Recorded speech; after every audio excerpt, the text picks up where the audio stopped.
Since Carl DeBrodie's body was found encased in concrete back in April, ABC 17's Deborah Kendrick has been looking into his guardianship struggle. Tonight, the woman who fought Carl's court battles is talking with us for the first time.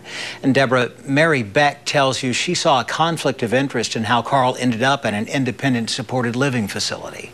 Those are just a couple of key points in the hundreds of court documents I've dug through. But for the woman who represented Carl in court, nothing in those documents convinced her that he should have been in any facility. It never made sense why she opposed adoption by the Martins. For 3 years, attorney Mary Beck represented Carl DeBrodie in the courtroom while Mary Martin fought to regain custody of him. For that reason, we have to go back to the beginning.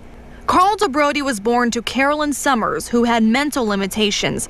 From the time he was 12 to 21, Carl lived with Mary Martin. It was the spring of 1997 when Martin first saw Carl at a bus stop in Cole County. He had a broken arm, bottleneck glasses, and I came around the corner in the school bus and he just waved and smiled, and I cried. In 2008, Callaway County declared Carl a disabled adult, so the public administrator Karen Dye became his legal guardian. 1 year later, Martin petitioned to the court to be his guardian, but was denied. It was that same year Carl came to Martin's home for Christmas. Martin told me she noticed bruising and burn marks on his body, so she hotlined the abuse. And that's when she told me things changed. I would call, they wouldn't answer, caller ID had come out. I would call from another line to fool them, and they'd hang up on me.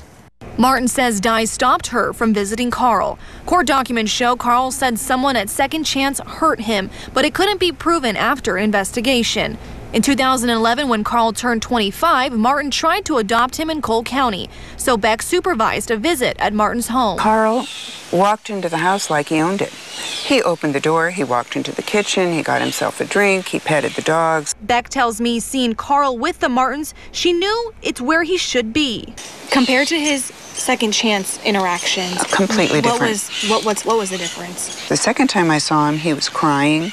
He kept trying to hide his face. Despite Beck's recommendation, Cole County denied the adoption, saying Carl's consent was required, but as his legal guardian, Dye refused to allow the adoption. I visited Karen Dye's office to find out why, and she immediately refused to talk to me about this case.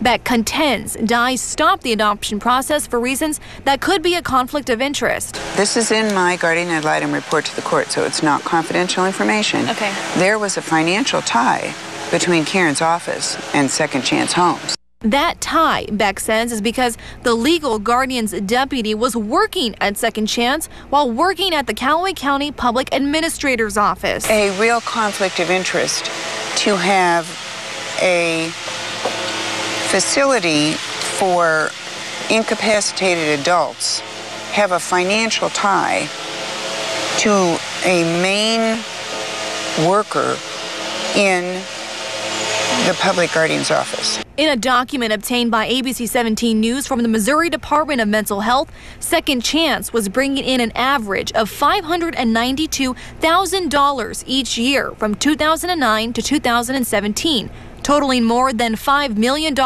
over a 9-year span. Most of Carl's life is laid out in the more than 100-page of court documents. Those are just the ones I could get my hands on. I was refused all the other documents that are currently sealed for the investigation. Some testified during his adoption process that his life improved with the structure offered by Second Chance. In 2010, one former guardian says she saw positive change in Carl. In 2012, those court documents on the adoption show something different. Documents suggest Paulo and the house manager exerted immense influence over Carl's response to the Martins' name or even the idea of adoption, saying he was distraught, crying, screaming, and shaking his head no when the Martins were spoken about. After 2014, Carl never visited the Martins' home again. I went to try and talk to Sherry Paulo to get more information. Through court records, I found her address. Sorry to bother you. Do you know who your neighbors are next door? Neighbors confirm Paulo lives here, but said it's been a while since they've seen her. I knocked on her door twice, but no answer. We call every day on this investigation, and as of today, no one has been arrested or charged for the disappearance and death of Carl DeBrodie. Due to time, we were only able to tell you some key points of Carl's life.